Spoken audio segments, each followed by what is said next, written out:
Good morning વિદ્યાર્થી મિત્રો। હવે આજે આપણે ઉદાહરણ નંબર 4.6 જે ખૂબ જ અગત્યનું એક્ઝામ્પલ છે તેની ચર્ચા કરવાના છીએ અને આ એક્ઝામ્પલ વાયુમય કલા માટે પ્રથમ ક્રમની પ્રક્રિયાના વેગ અચળાંકના સૂત્ર પર આધારિત છે।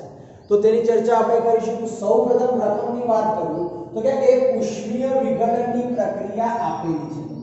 આ એક પ્રક્રિયા છે જેનું ઉષ્મીય વિઘટન થાય છે અને આ પ્રક્રિયાનું ઉષ્મીય વિઘટન થાય છે તો એના માટે તમને રકમમાં આપેલું છે કે 0 સેકન્ડ સમયે કુલ દબાણ જે છે 0.5 વાતાવરણ છે અને 100 સેકન્ડ સમયે તેનું વાતાવરણ છે 0.512 છે। તેનું દબાણ જે છે દબાણ કેટલું છે 0.512 વાતાવરણ છે।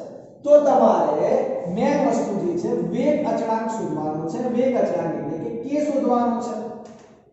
તો તમે લાસ્ટ લેક્ચરમાં થિયરીનો અભ્યાસ કરી ચૂક્યા છો બેટા કે કોઈ પણ વાયુમય પ્રક્રિયા જ્યારે થાય છે ત્યારે પ્રક્રિયક જે છે પ્રક્રિયકના દબાણમાં ઘટાડો થાય છે અને નિપજના દબાણમાં વધારો થાય છે।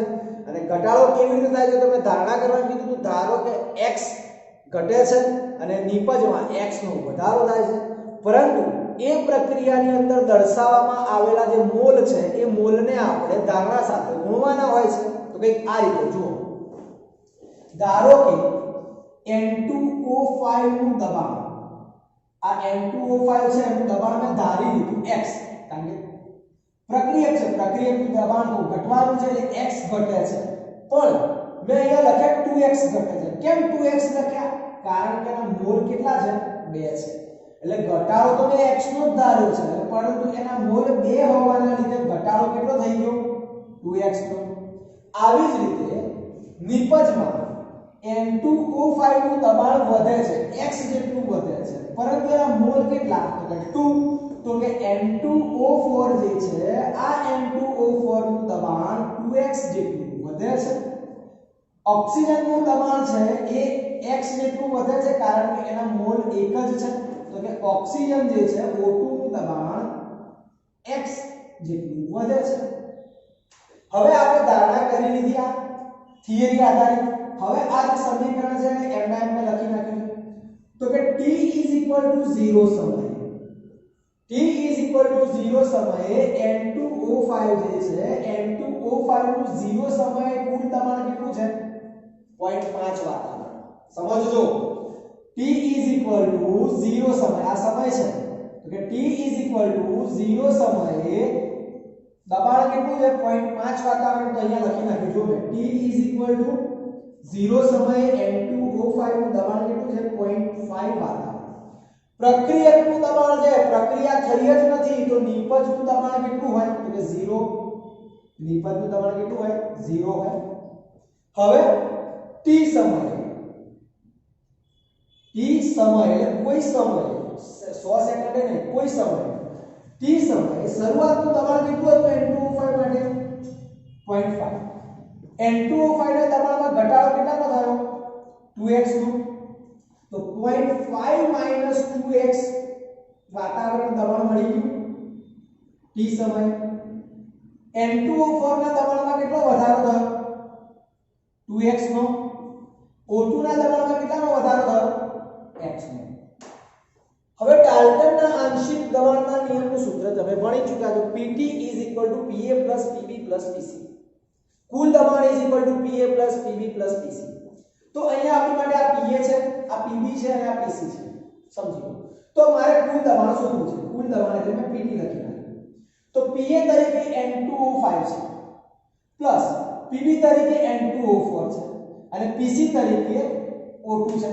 તો N2O5 નું દબાણ પ્લસ N2O4 નું દબાણ પ્લસ ઓક્સિજનનું દબાણ N2O5 નું દબાણ કેટલું છે t સમય એટલા માટે લખ્યું t સમય 0.5 2x N2O4 નું કેટલું હતું 2x ઓક્સિજનનું કેટલું છે x તો 2x કટ વધ્યું શું તો કે PT 0.5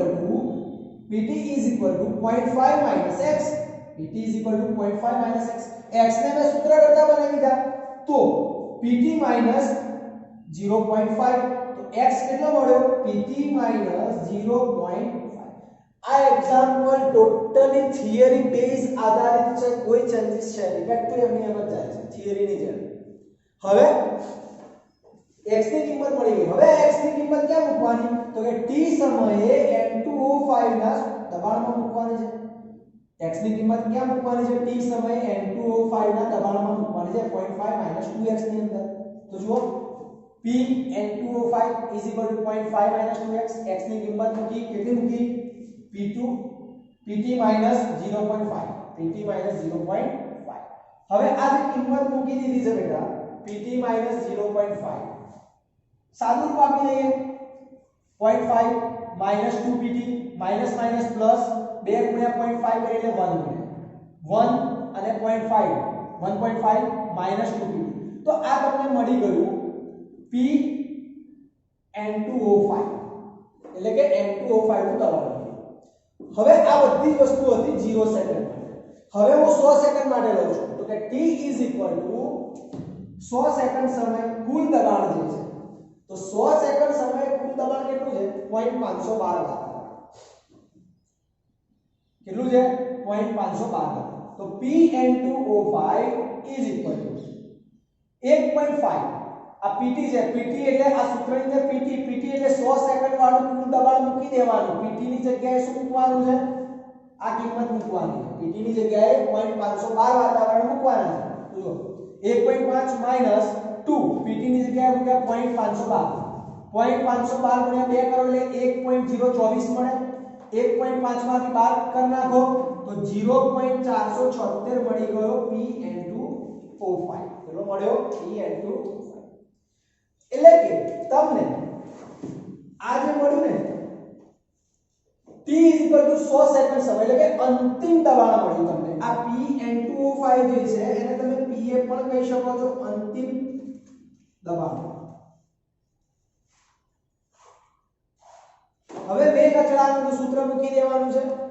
k = 2.303 / t log શરૂઆતનું દબાણ ભાગ્યા અંતિમ દબાણ. શરૂઆતનું દબાણ ભાગ્યા અંતિમ દબાણ. તો 2.303. t = અંતિમ સમય કેટલો છે? 100 સેકન્ડ. એટલે કે t2 - t1. t2 - t1 એટલે 100 - 0 કરો એટલે 100 જ આવવાના છે. log શરૂઆતનું દબાણ કેટલું હતું? 0 સેકન્ડ 0.5. તો 0.5. અંતિમ દબાણ કેટલું મળ્યું? 0.476. તો 0.476. હવે શું કર્યું? સાદું રૂપ આ બંનેનો ભાગાકાર કર્યો તો તમને કિંમત મળી 1.050. આ 1.050 નો શું લીધો?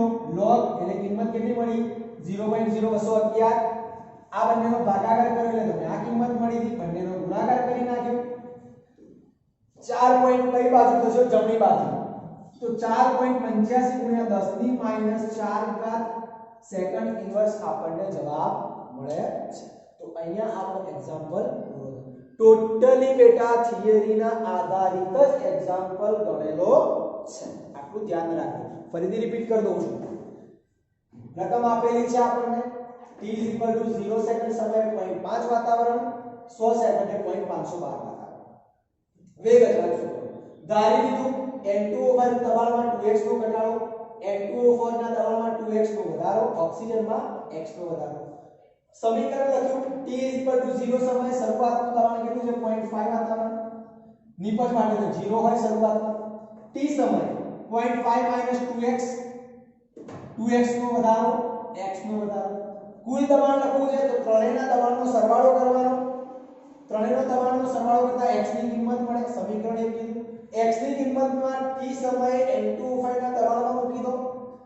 N2O5 ના દબાણમાં મૂકી દો એટલે p N2O5 મળી ગયા 1.5 - 2pt. 100 સેકન્ડ સમય એટલે કે pt ની જગ્યાએ 100 સેકન્ડ સમય કુલ દબાણ મૂકો 0.512 વાતાવરણ મૂકી દીધું. p N2O5 અંતિમ દબાણ મળી ગયું pa 0.476. વેગ અચળાંકનું સૂત્ર pi - pa. pi છે 0.5, અંતિમ મળી ગયું 0.476. પછી સાદું રૂપ આપવાનું છે. સાદું રૂપ આપતા આપણને જવાબ મળી જશે. તો અહીંયા આપણો એક્ઝામ્પલ પૂરો